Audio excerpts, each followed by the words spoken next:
All right, everyone. Welcome back to another episode. Today, I got Andrew Hill with us. So welcome to the show, man. Hey, thanks for having me. Really appreciate it. Of course, grateful to have you on. If you can start us off just a little bit more about you and what you do.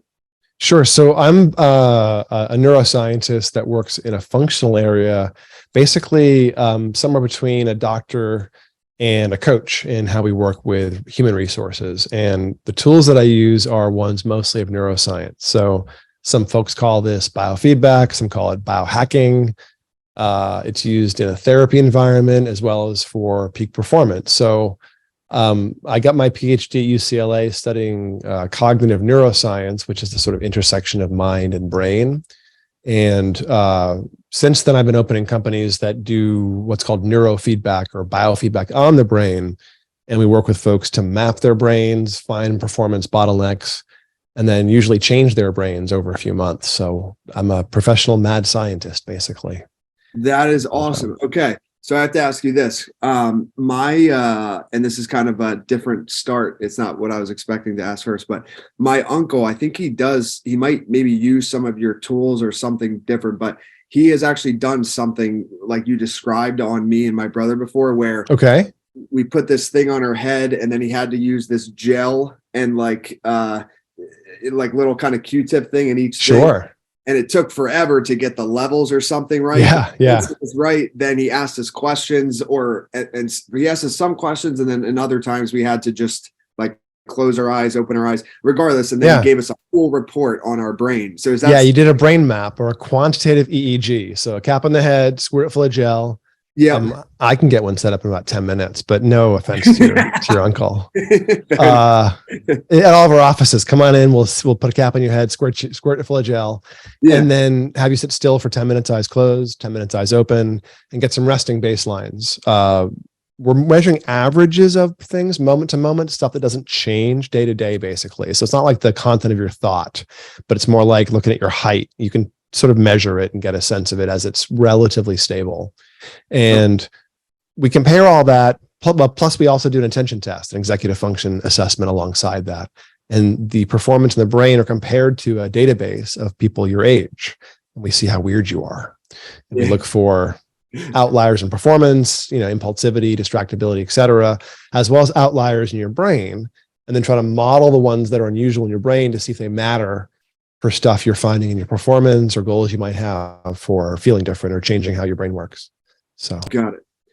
I just wanted to ask that. So, but before we dive more into this, I'm always curious, like so when you were younger and not like too young, let's say middle school, high school, did you have any idea that you would be doing anything like this, or was your thought of your adulthood completely different? It's a good question. I guess in high school, I mean, my undergrad, I went to UMass Amherst on the East Coast, and I started off in engineering, electrical engineering, because I was kind of geeky, couldn't hack the math, so I left that pretty quickly. But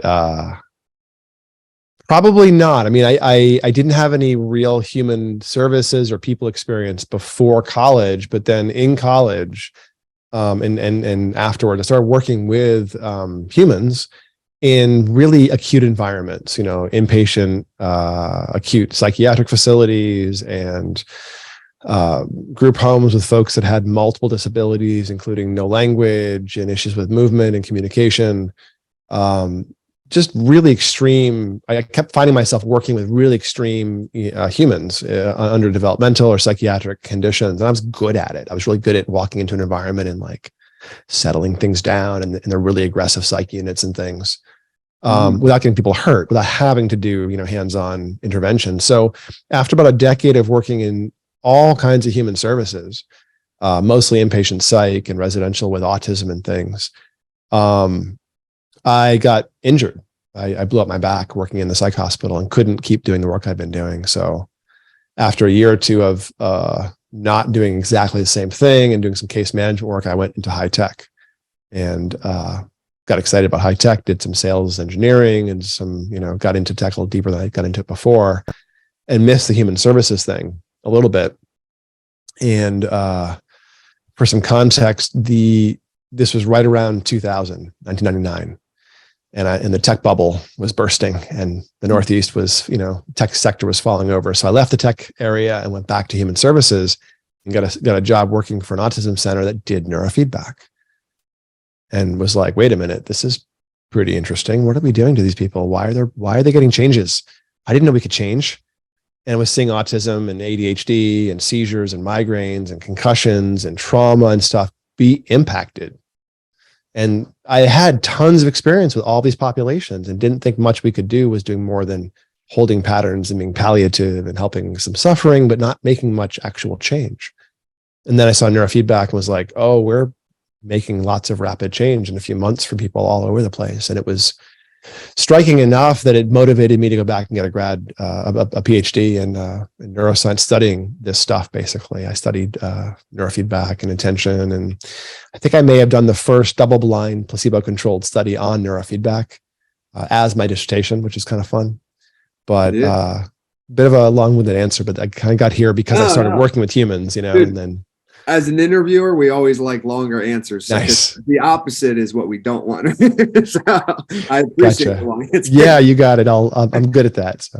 Yeah. Gotcha. Okay. So I'm curious on this. What are some of the, I guess, there's two parts to this. So first is like on a surprising, not necessarily like the impact that it's had, although I do want to ask that next.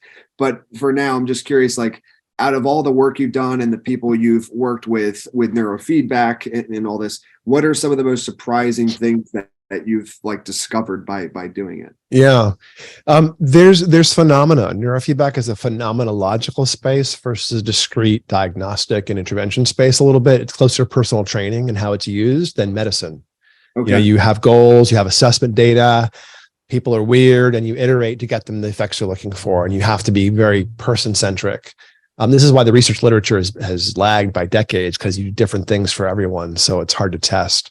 But you come across things over, working with thousands of people, both clinical lore that creates certain effects subjectively, or stuff that you discover because you work with so many brains and you see so many difficulties. One of the first things that I discovered, I've seen a lot of these things, honestly, but one of the first ones I saw, one of my colleagues in Southern California, who's since retired, a guy named Dr. Gary Schumer, did a study in the late 80s that he didn't publish until 10 years ago or something, 2014, I think. And he was doing neurofeedback alpha training on HIV positive population in the late 80s when there was no retrovirals and it was a death sentence to have HIV, basically. And he did an active study where it was neurofeedback, a relaxation tool called cranial electrostim, which is used sometimes, or the combination of both, basically. And he found that the group that had neurofeedback or neurofeedback and electrostim had a really massive surge of T cells. And it was a really robust effect at a time when there was no treatments, essentially. And he published it really late, in the field, so to speak. But I was working with somebody right when he published it who was immunocompromised and had just finished doing 25, 30 sessions with me for alcohol, for overactivation. He couldn't fall asleep without a drink. He'd been drinking for 25 years, a bottle and a half of wine every single day on the beach while he wrote for a magazine. He would go home and be like activated as the alcohol wore off, more wine, Ativan, and Ambien, get like 2.5 hours sleep and be wandering around West Hollywood, being disoriented with all those things in his system, never regulated for a while. And when I met him, he was this, giant man who looked like an Oompa Loompa, bright orange skin and liver failure. And so when this disoriented bright orange man's wandering around town, he gets thrown in jail. And so he went to a medical detox voluntarily and did 45 days. And they drove him from the medical detox to my office for a brain map. And his brain looked like alcoholics' brains look most of the time when there's chronic use. Binge use, it doesn't do this, but chronic use does, even low amounts, where you develop this like activated tone in the brain where the beta waves climb an amount and the connectivity patterns get all locked up. And you get to like a hyper arousal, and you can't sit still and you can't stop moving and you're nervous and you can't turn your mind off and fall asleep. What you're seeing is the the GABA versus glutamate balance in the brain is very tightly controlled. And if you throw alcohol in, you release tons of GABA and the glutamate rises to balance it. Withdraw the alcohol and you can't rapidly learn to make more GABA. So you get this like hyper arousal crisis. That's why you can't detox somebody rapidly without giving them sedatives, or you cause a cardiovascular crisis for the same reasons. But you see decades later sometimes that old alcoholics are burnt out and can't fall asleep from this phenomena. So we successfully regulated this guy's sleep. I walked into the office 10 weeks in and he was asleep on the couch. I said to my assistant, oh, is he here for a visit? No. He discovered he could fall asleep at will and wanted to be asleep when you walked in to prove it. All right. We re-regulated that acute phenomena that you walked in for, but he was, a lot of the work we were doing after his severe overactivation was addressed was around creativity, because he was an actor and we were doing a lot of creativity work. And then my colleague published this paper showing this manipulation you would do on the brain that creates a T cell surge.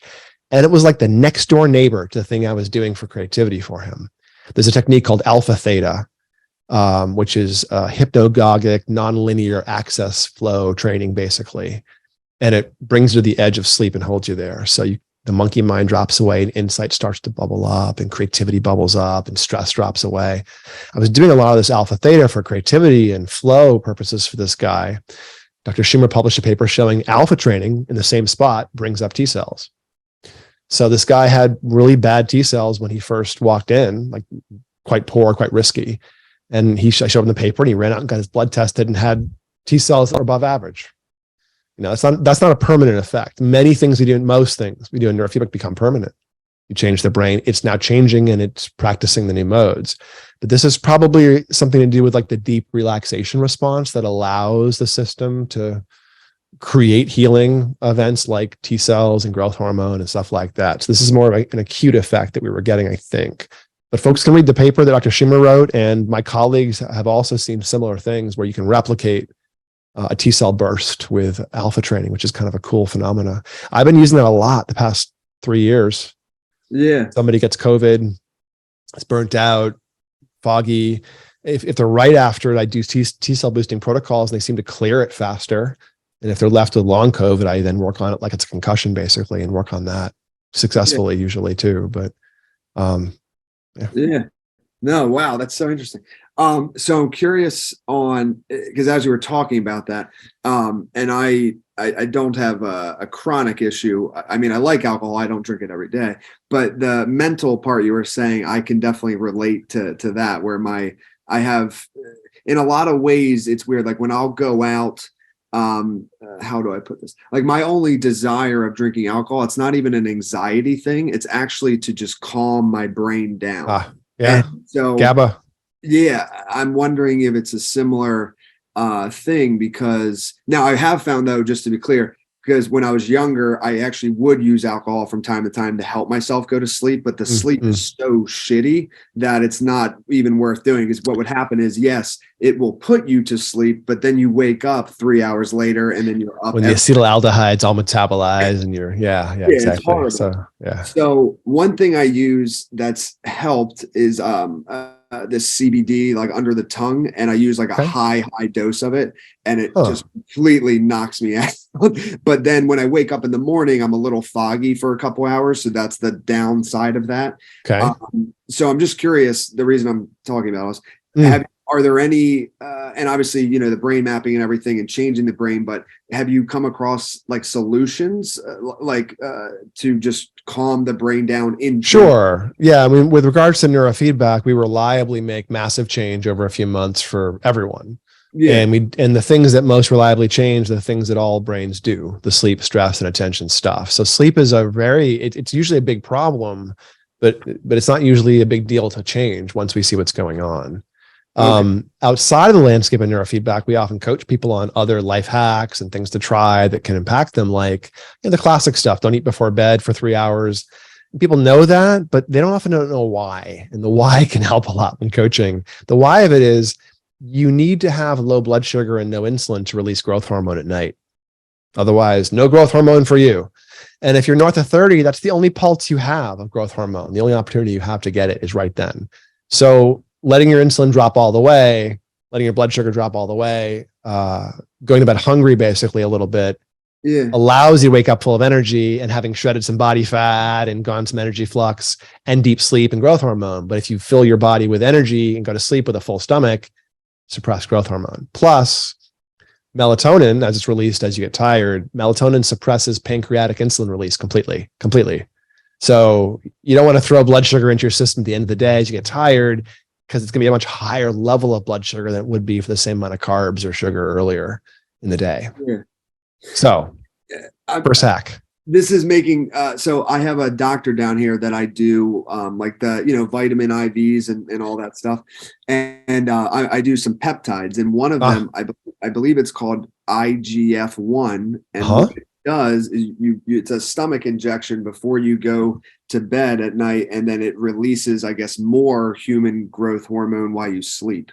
So, interesting. As you said that, it makes sense now, because all my other medications are in the morning. That is the only one that is at night. And that is. Yeah, it's trying to do growth hormone is a pulsatile thing, especially once you're north of like 24 or something. You get a pulse basically that happens a couple hours into sleep.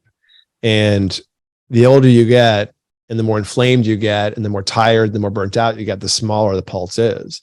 So if you're like 30 or 40 and you're really burnt out and not sleeping great, you got a little tiny trickle pulse that goes zeep, zeep. And if you eat food before bed, you should suppress that completely. So it ages you much, much faster. Yeah. Got it. Some circadian stuff. What are and actually the why is important, because as you were saying that, I was thinking about that too. Like, I've heard that before, don't eat 3 hours before bed, but like, honestly, I think I do that every night.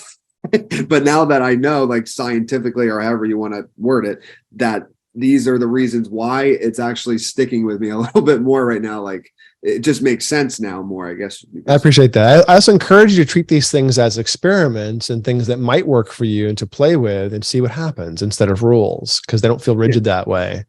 Don't eat before bed 3 hours. Great. If you are eating before bed and you change that, it'll probably make a difference. But maybe you don't have that dramatic issue, or your metabolism is pretty good otherwise, and you aren't, you're not getting hit by it as much. The other sort of circadian hacking rules might be more meaningful. The next one is to get up 7 days a week at the same time, fairly early, no later than an hour after the sun comes up, because the light cue, that circadian resetting, is not really visible anymore in the air after an hour of sunlight. So you got to be up in that first hour, or before. Early is fine. Much early is, get up in the middle of the night is fine. But you want that first natural light to be something you're aware of, even out of the corner of your eye a little bit. And the third rule, and people, again, don't often know this, though, the why of this one, when you first get up, you don't want to go from the bed to the desk or the couch or the breakfast table.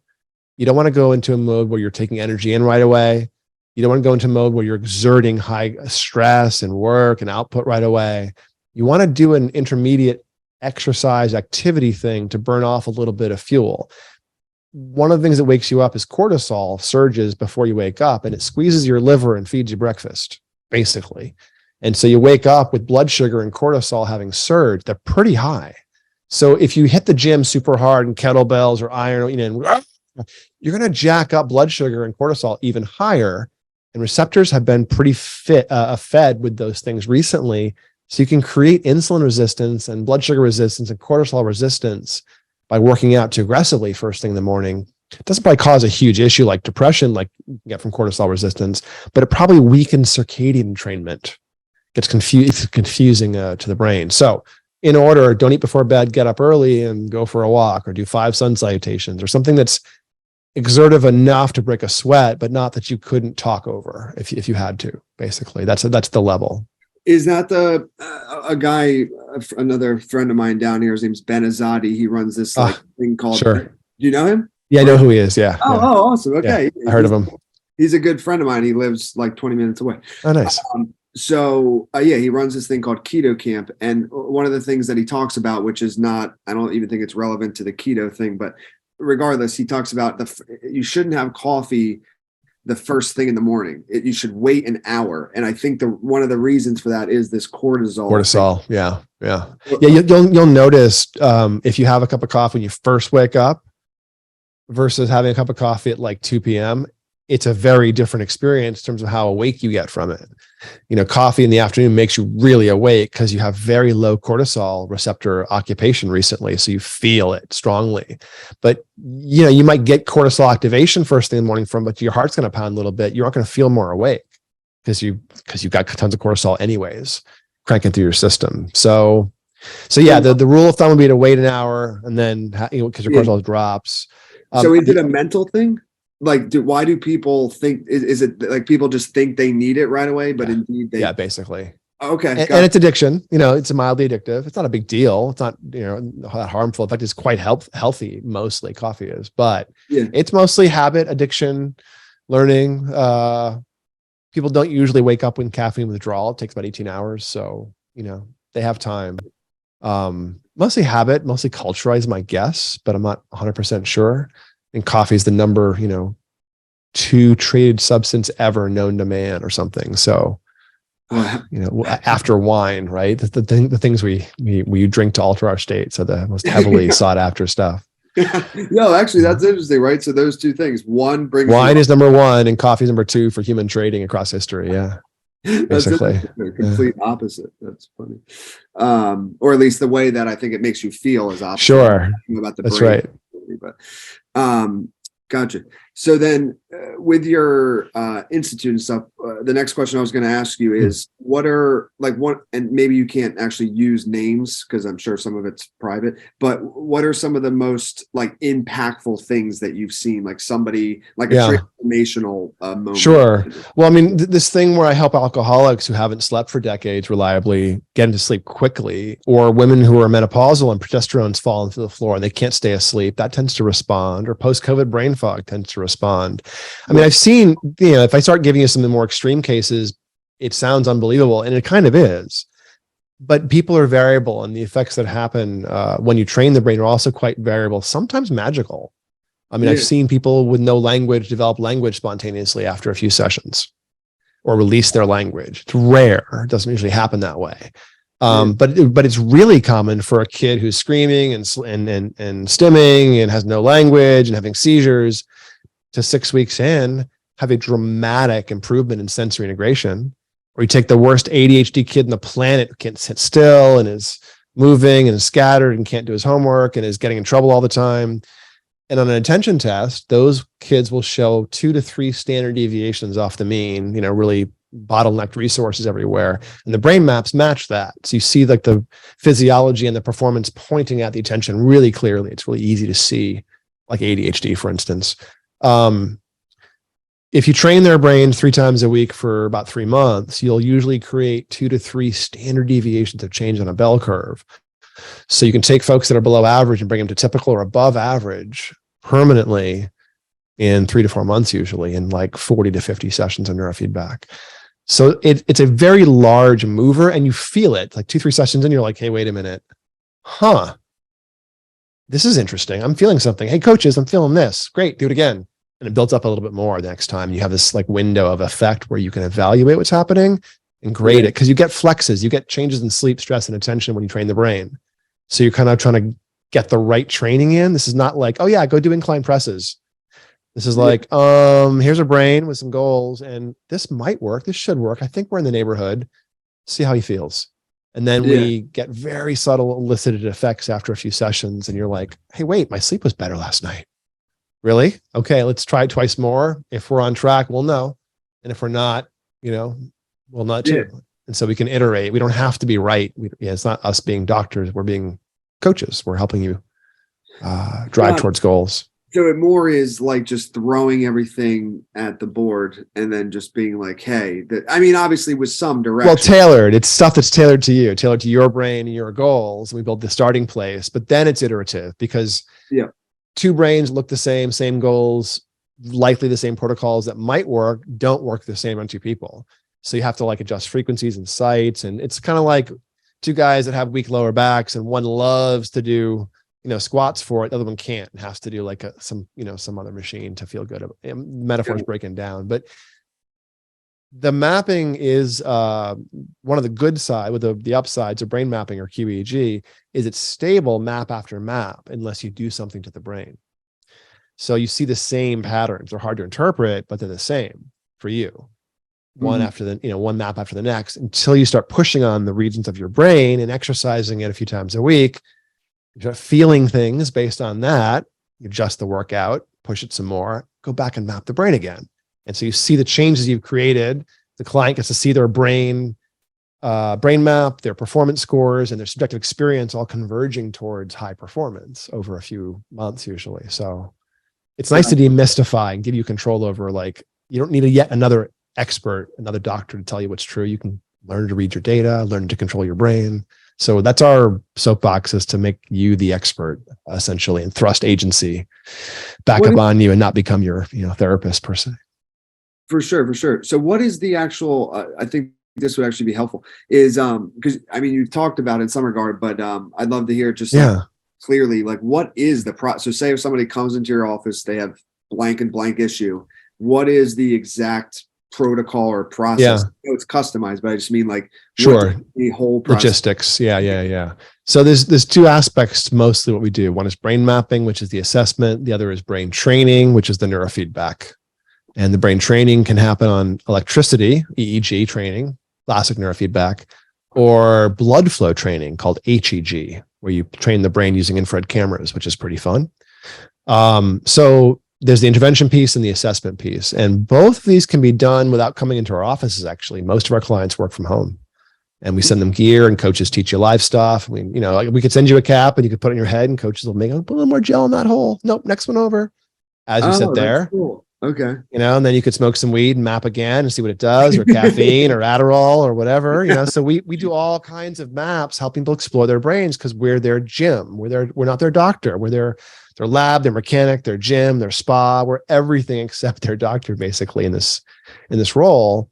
I call it functional neuroscience, basically. That's kind of our role, is to be the operational aspects of it. But map the brain initially, put a cap on the head, do a really boring attention test for 20 minutes as well. Work with me a few days later to go over all your data, and I'll teach you to read it. I'll teach you to dig into your attention test, your brain maps, hypothesize about interesting features. And usually that coalesces the 2 or 3 or 8 things you really care about in terms of sleep, stress, attention, speed of processing, brain fog, that kind of stuff tends to show up pretty reliably. Got it. So that's usually the first chunk, is looking at your brain, learning to use these tools to develop a little bit of refined perspective on what's happening. And then you would sort of prioritize your goals for me. Oh, I want to work on my sleep maintenance. That's really important. Yeah, I don't care that I'm a little distractible. That's fine. I'm a bass player. It's fine. Or whatever, you can choose your goals, not fixing you. It's chasing goals. Yeah. And then we would build a plan that is about 3 times a week. And the technique would look like training individual locations on your head. So we don't use a cap for the training usually. We have you put ear clips on, and then you find 1 or 2 locations on your head with individual, like we help you find little cheat ropes and guides, and we have live coaches who can help you place wires as well and jump on and support you. But the idea would be that you're going to measure a couple parts of the brain in real time as it varies, as your brain makes different brain waves. So let me give you an example because it's getting a little abstract. Would you like an example in the attention or in the stress landscape? Let's do. Both. Hold on, let me think real quick. Because I'm thinking selfishly now. Sure, that's okay. I'm sure there's at least half the population of half your listeners who have at least one of those. Let's do attention, because I don't feel stress really. Okay. To attention, although better sleep is always good, so whatever. Well, the aspects of the brain that manage attention are also the ones that manage sleep to some extent, believe it or not. Oh, perfect. Okay. Yeah. So if you've seen a cat lying on a windowsill watching birds, that still body and laser-like focus, that's a certain brainwave that mammals make. Humans make it too. It's called SMR, sensory motor rhythm, and it's when your body's still and your mind is clear and focused. It's literally the opposite of ADHD. Literally. The calm cat in the windowsill has tons of it. The kid who can't sit still and looking around everywhere can't make SMR. He's reacting to things instead of choice driven. Dude, that's so crazy. Literally. And the cat, dude, the cats are always like, like it's this black cat. Her name's Bonnie, and she will just sit and look out the window and watch birds and stuff for hours. Won't move, nothing. That stillness is SMR, and humans use it to sit still and to avoid being impulsive. And we also use it to stay asleep.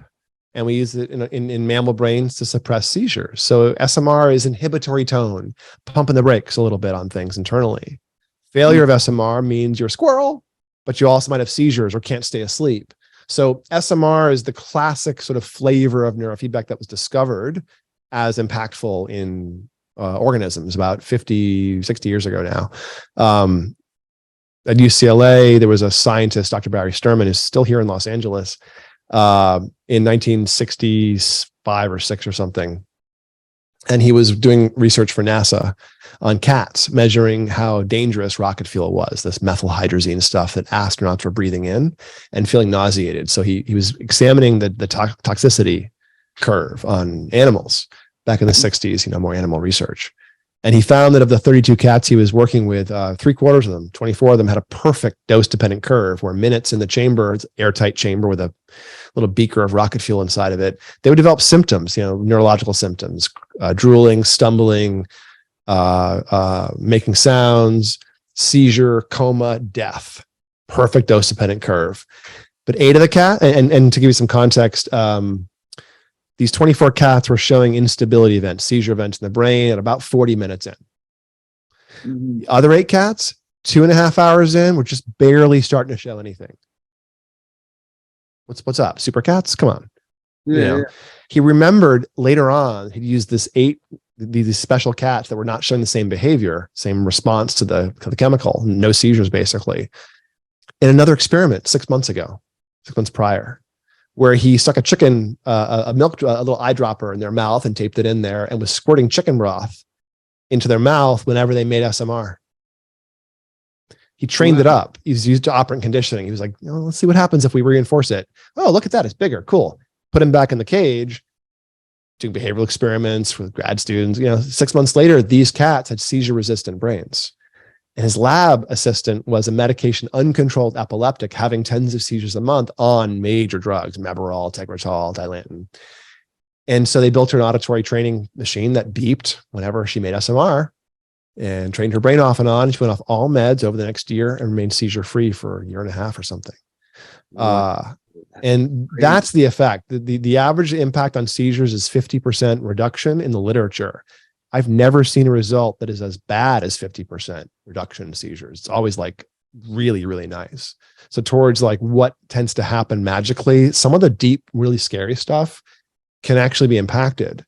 So people stick wires to their head, they measure the brain waves. So in the case of SMR, there's a circuit on the right-hand side that's involved with knowing if you're paying attention. Basically, it's the supervisor of your attention. And it doesn't make SMR, which is a low beta brainwave, very well when we can't control our focus, when we're a reactive squirrel and, ADHD-like. And also when we have trouble with sleep architecture, the SMR is kind of wonky there. So you stick a wire there, plus some ear clips, and measure the SMR and measure theta brainwaves as well, which is like a lubrication frequency. It's probably a little high right there. It's taking over for the SMR. You measure it moment to moment. Whenever your brain happens to make a bit more of the beta, a bit less of the theta for half a second, the computer goes, "Oh, good job, brain," and starts applauding by making stuff on a screen move. Auditory and visual stuff happens. A car moves, a spaceship flies, beeps happen, whatever. And your brain's like, "Ooh, stuff. I like stuff. Stuff's cool." And a few seconds later, it moves in the wrong direction, and the game slows down or stops. And the brain's like, "Hey, where's my stuff? I was watching stuff." A few seconds later, happens to move in the right direction. The applause resumes. So the brain's hearing like, "Good job, brain. Good job, brain. Good job, brain. Nope. Good job, good job, good job. Nope." Again and again. And the big trick is we're moving the goalposts. We're shaping the activity. So the brain's getting applauded for little runs, little trends it's engaging in over half an hour.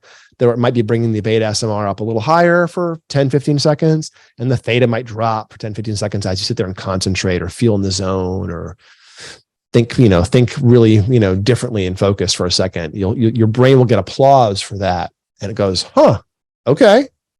After 2 or 3 sessions of that, the brain reaches for whatever is producing the increased input. So your second, third, fourth session, you're like, "Hey, wait a minute. I feel a little different. This is interesting." And then it wears off a couple hours later. And for training up SMR, you might feel calm a little bit and not much else. Or you might have a visit from the windshield wiper fairy who comes and like squeegees your world. And you're like, whoa, it's so clear and so quiet and calm, and wow, I can focus on everything. So there's different effects, different things, and you can train alpha up and drop anxiety acutely. And you can, for you, as you've trained SMR, you might notice something 2-3 sessions in, you might notice some sense of internal clarity or calmness. You might not. But then you'd make a note saying, guys, I slept really well last night. That was weird. I had dreams half the night too. I never have dreams. As your sleep shifts hard under the caress of good SMR tone, it can now go to sleep and stay asleep differently, at least briefly. You say, I got a sleep effect. And we're like, oh, SMR, you have sleep needs. Yeah. Why don't we do this twice more this week? Let's watch what happens. Let's see if it builds up in the right direction for you. And otherwise we'll tweak it. So we're trying to elicit an effect that's reasonable based on your goals, doing simple things that are subtle and transient. It'll wear off if it's the wrong effect. Maybe we pick a frequency that's not good for you. It's too fast for you. And you would feel really focused after the session and you wouldn't like it. And you wouldn't fall asleep that night very well. And you wouldn't feel very focused later on that day either. You'd be like, it'd be too much. You'd overdo it. Tell us, oh guys, I felt kind of like on edge and I kind of wired. I didn't like it. And I couldn't fall asleep. Oh yeah. That beta thing we tried, it's too fast. So try half a hertz slower, 14.5, not 15. So we changed it. We changed your plan. Try this version. And then you try it and you're like, I don't know. I didn't notice any difference. I'm still wired. Oh, okay. 14. Ooh, 14's nice. Oh, I was so calm and I was focused. That was weird. And so you get to evaluate, so it's mysterious, but not blind, where you get to test what's happening and go, nah.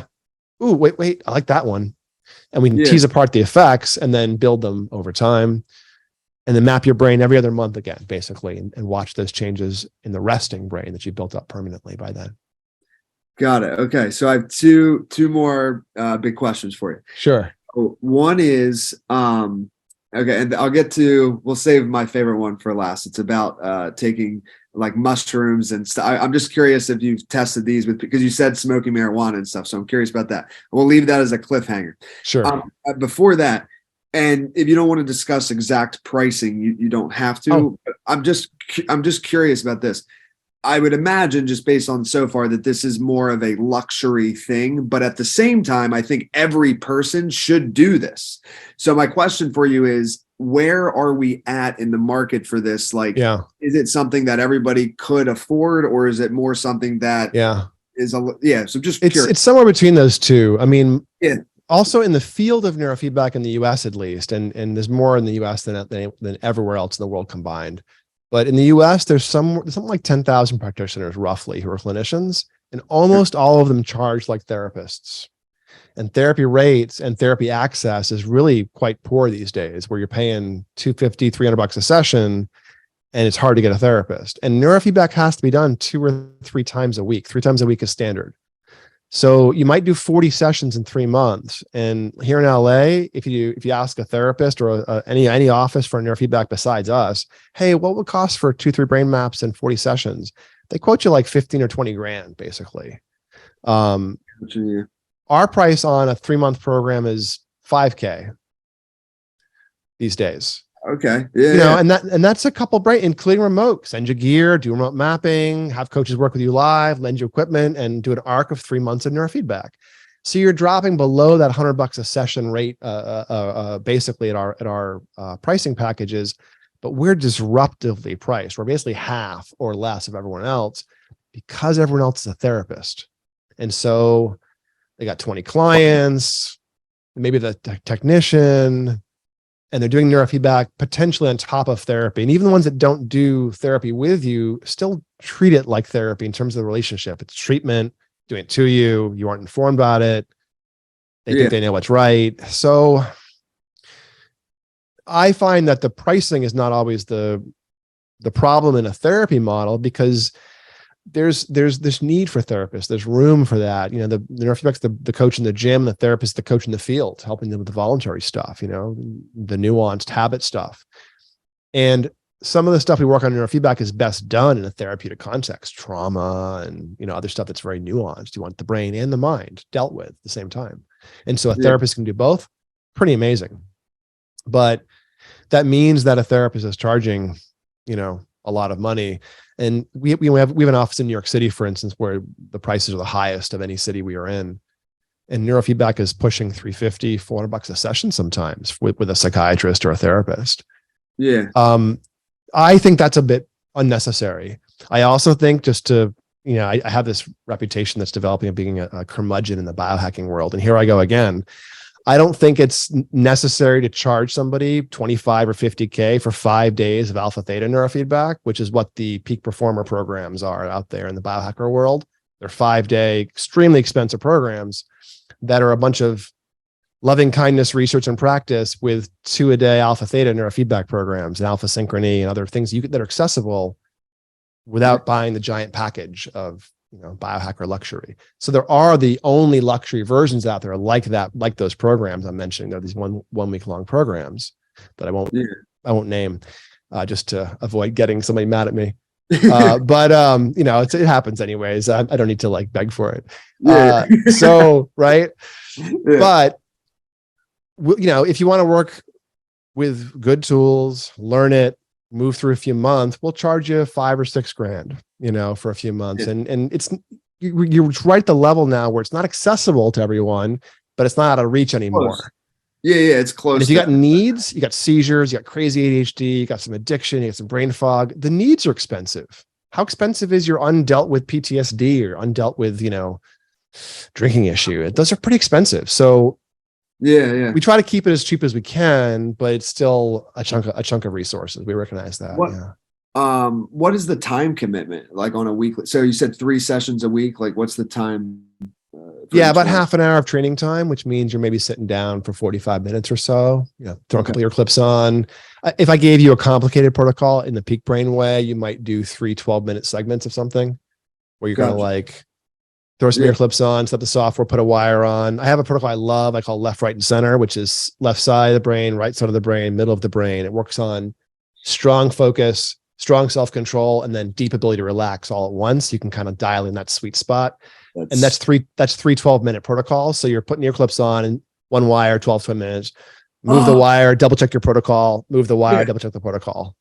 Dude, I just thought of this. I just don't want to forget. One of my clients is Steven Cutler. Do you know who that is? Sure. Yeah. Okay, dude. So I was on Rian's podcast, the Flow State guys. Yeah. He's well, actually, I don't know. We might be working with Rian soon too, because we do books and stuff. So regardless, I was going to say you guys should connect if you're not already. I just thought about it. So you're already just tangentially thus far, but Rian, of course, is here in LA, and I know him. So yeah. That's awesome. I was just thinking because I Zero to Dangerous. I've taken that course. Nice. So it's really. We have a lot of clients who either have done that program or go to that program after they work with us. So we have a nice little overlap of those folks. I'm a big fan. That's exactly what I was thinking. I was like, you guys would totally work well together. Yeah. Big fan of those guys. Very cool. So I'll actually say this live while it's recording. I am going to become a client of yours, so I'm excited for that. The reason I asked the time commitment is because I have a lot of travel coming up. So I'm thinking like when I get back from all of it, February 1st is when I will actually be back in base, and I think I could commit to that. But I am in, and then what I'd love to do, if you're open to it, is I'll do the 3-month thing, and then I'll have you back on again. Sure. Talk about it. That would be cool. we can even do a shorter. I mean, you can create impact. You can see and feel on data and subjectively in a 6-week. So we can do a 6-week intensive with you or something. Push hard. Cool. Cool. It's all travel gear. It's a laptop bag and a shaving kit size kit. So it's not burdensome gear to carry around or anything. But I'll have my marketing folks reach out and set you up. But I'm in. That's so sick. For next year. Yeah. But no, the burden's pretty easy for training. And we have a live Slack channel for every client set up 7 days a week, 12 hours a day. So after the initial instruction and hand-holding and teaching you all the basics, when you do run into trouble, take a photograph of your head or ask for some help, and someone jumps in and like troubleshoots or double checks your placement. So we're trying to teach you to become your own like neurofeedback level tech essentially. And you have decent skills in it after a few weeks usually. Yeah. Yeah, I'm excited too, because that uncle, it's actually one of those scenarios where it was actually my dad's he's still alive. He's my dad's best friend from college. And so he was like an honorary uncle, right? But he's my godfather too. So the way I want to improve myself, but also it'll bring me closer to him because we'll have something more to talk about now. So I'm excited for that. Well, if you are traveling, feel free to stop by New York City, St. Louis, LA, or Orange County. We have offices in those places. Okay. Nothing in the south part of the Eastern Seaboard. Sorry. Miami would be good. I know. Honestly, as I think chances are pretty even. We'll end up in somewhere in Florida soon, because we have some partners who are in Florida that are high level like athlete trainers for bodies, and they want us to go in and do brain work with them. It sounds like so. Okay, so all right, so this is I want to ask this now about like the different substances, right, and then different things that it does to the brain. So one of the things too that I just thought of as well, my doctor down here as well, he does a lot of ketamine therapy for people, and he's seen like very good results for like depression and other things. I actually, in all honesty, I tried it a couple of times, not necessarily with a like a goal in mind, just more curious of what it would be like, and it is a wild ride for anybody that has not tried. Like when you take ketamine in an IV, you go very far away.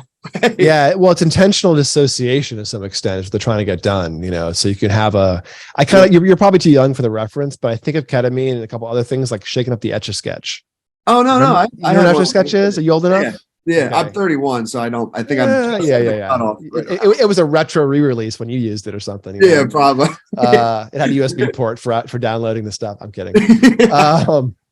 But the ketamine, as well as things like ECT, as well as strong experiences, they seem to act like a plasticity resetter.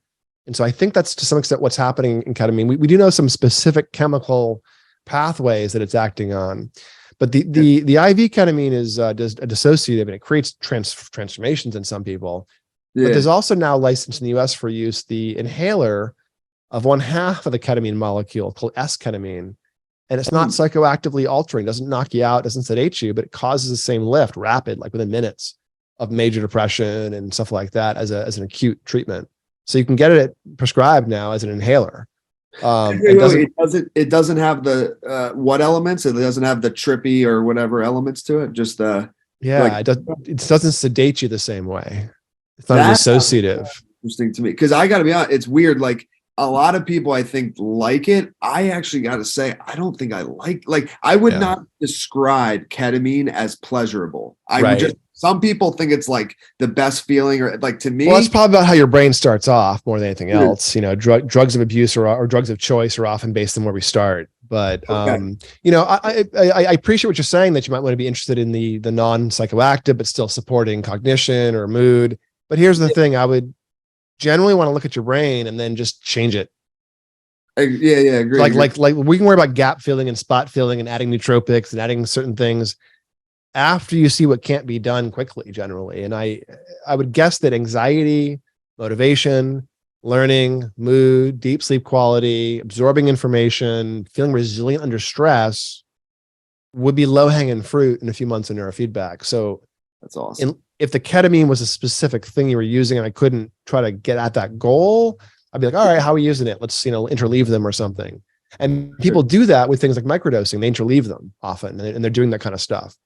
Yeah. Microdosing doesn't really show up in the brain maps, by the way. Weird. Okay. Yeah, most things, caffeine massively impacts the brain map. You have to be off of coffee or caffeine, otherwise you can't get a clean brain map. It's night and day difference.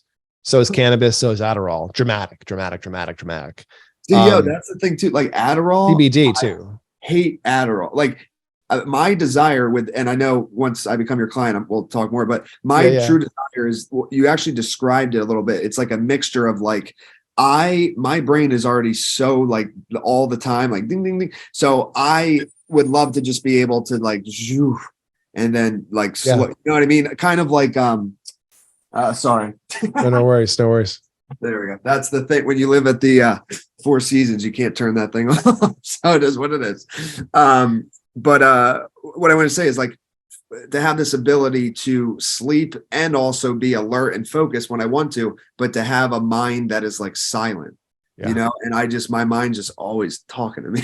We can give you more control over that generally. There's lots of ways to do it. Neurofeedback certainly is a way. Meditation's a really powerful way to develop inhibitory tone, to have more control over your internal environment. We have free mindfulness groups on Monday nights online. And if you do work with us as a brain training client, we'll give you a mindfulness coach as well, who work with you with a few visits to develop a practice, to give you some accountability. Awesome. Most of our heavy lifting is neurofeedback, but I do a lot of biohacking coaching for our clients. We have mindfulness teachers. And so all of our coaches tend to have the peak brain way. They drunk the Kool-Aid. They know all the things that I say about sleep and stress and attention and supplements and things like that. So I'm in, dude. I'm drinking the Kool-Aid. Yeah, nice. I've already drank it. We have the technology, Colonel Austin. we can rebuild you. So before I let you go, I'm just curious, is there anything notable, and I'm sure there is, but I guess in the short time we have left, of like, have you had sessions with people where they did take like not a microdose, but maybe a higher dose, or a macrodose? Yeah, like what happens to the brain? Is there anything you could share on it, just as? I haven't not seen extreme dosing of psychoactives like psilocybin, and I haven't seen that actually in real time. Okay. And I have seen people after doing experiences like that, shamanic level stuff, sweat lodges, Burning Man, tons of psychedelics. Yeah. And 99 times out of 100, the brain on the far side of the experience looks identical to the brain before the experience. Wow. I have seen one person who did psychedelic MDMA and psilocybin assisted psychotherapy in a 2-week intensive, and changed his brain as if he had done a year of intensive work in a bunch of modalities. It was really amazing. So it can work, but mostly it's a state distorter, not a trait changer. Gotcha. Interesting. I would not have guessed that. That's very interesting. Now, on the flip side of that, when you exercise the brain with neurofeedback, when you train it, you abolish tolerance for stimulants and for cannabis. And you reduce tolerance for alcohol to some extent as well. So if you're using that stuff a little out of control, using too much Adderall, using too much weed, and you start training the brain, suddenly you ramp back on your use because the same amount is too much. So you start rocking back. Same with alcohol too? It's not quite as profound of an effect of reducing tolerance, but more importantly with alcohol, because weed and those sorts of things aren't especially addictive psychologically. There's a little bit, there's some tolerance, but they're not habit forming per se. There's no real true addiction. But alcohol is dramatically addictive physiologically and psychologically and everything else. Yeah. More importantly, with alcohol is you can train down the inability to turn off your mind and fall asleep, the inability to settle down when you're feeling uncomfortable inside and can't tolerate how you feel. The cravings for alcohol can be directly addressed with neurofeedback. So for alcohol, it's not just the tolerance, it's the fact that we're rebuilding all the damage, that GABAergic, lack that creates glutamatergic tone, and that we're working on the acute stuff, the impulsivity, the anxiety, the body pain, the can't fall asleep, the cravings, all those things creep back up. All the reasons you use alcohol are right in your face when you aren't using it. Plus you have withdrawal and irritability and stuff like that. So for alcohol, it's a complex picture, but great tool. But cannabis, half the people who do neurofeedback or heavy weed smokers quit without being asked to. Just quit. A few weeks in, they're like, I feel great. I don't need to smoke my weed. They stop. Teenagers stop smoking weed half the time. It's pretty amazing. Yeah.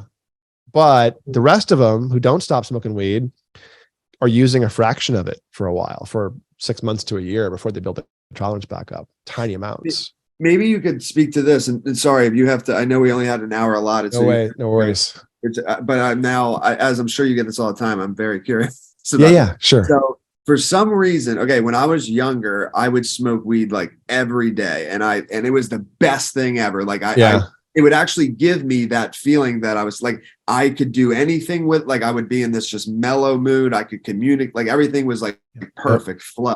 Now I don't smoke weed. I probably smoke weed maybe 3 times a year now, because every time I smoke it now, I get extreme anxiety. Everything in my life comes to the forefront. I think about everything that's going on, and it's hell. So I'm just curious, is there any reason you could think why that you're throwing disinhibition into your brain, and a young man's brain is fast and juicy and hot and powerful, and an older man, a matured brain is a little stressed and a little bit unrested. And that's what you're feeling when you drop away the inhibition. You're feeling, you're more sensitive to that. You're probably a tiny bit dysregulated in stress and sleep, and the weed exacerbates it versus releasing natural power and creativity and silliness and whatever else, Okay. Gotcha. Yeah. I was just curious because it's literally opposite, dude. Like it'll probably change again. That would be great. It'll probably change back. That would it probably will in another decade of, especially if you're low use and pro healthy. At some point, your dopamine system and your liver both will conspire to make weed like it used to be. That's awesome. I can't. Neurofeedback thrown in the mix will accelerate that process dramatically. So you might get like young man's experience, like, ooh, I'm high again, and not just stoned. I really hope so. We'll see. And more, and we can look at your brain on weed and figure out where it's making you anxious, which circuits are being cranked up if you want. Yeah, that would be easy to see, Dude, that's worth the price of admission in itself. I'm just saying. Some fun experiments we can do. This is the point. We're not your doc. We're not here to tell you what to do. We're here to help you demystify this sucker and take control of it and gradually become your own expert, become your own neuroscientist, essentially. Yeah. So that's our goal. Thank you, man. I want to leave it to you now. If there's anything we didn't cover, please share. And then where can people stay in touch? Like socials, website, anything. You bet. So please do check our socials out. Peak Brain LA is most of our socials because our first office was LA, but we're all over the place. And as you folks may have heard, you don't need to be near our offices to work with us. One important thing is we're giving all the podcast listeners a discount on either a full brain training program or the brain mapping membership if you're near the offices. I mentioned the cost of the program is about $5,000 or $6,000 for the 3-month program, but we also have if you're near the offices, New York, St. Louis, LA, and Orange County, it's a once-a-year fee for unlimited brain maps to use as a tool. And that is normally a $500 club membership, but it's cut in half when you're referred in, like from podcasts like this one. So if folks are in LA or in New York and they have that luxury, $250, and you can map your brain a bunch of times, learn about it, see what weed does, see what Adderall does, and have a tool to track your own personal transformation. So we try to make this very useful in terms of understanding yourself. But yeah, check us out, Peak Brain LA and socials. The main website is Peak Brain Institute, which depending when this podcast drops might be, I have a new one coming out in a couple of weeks. So we'll be dropping brand new websites, lots of educational content, lots of research articles we're working on, summarizing. So Peak Brain Institute for the web presence. Perfect, man. Dude, thank you again. I really enjoyed this. It was awesome. I loved it. Oh, my pleasure. Thanks for having me. Appreciate it.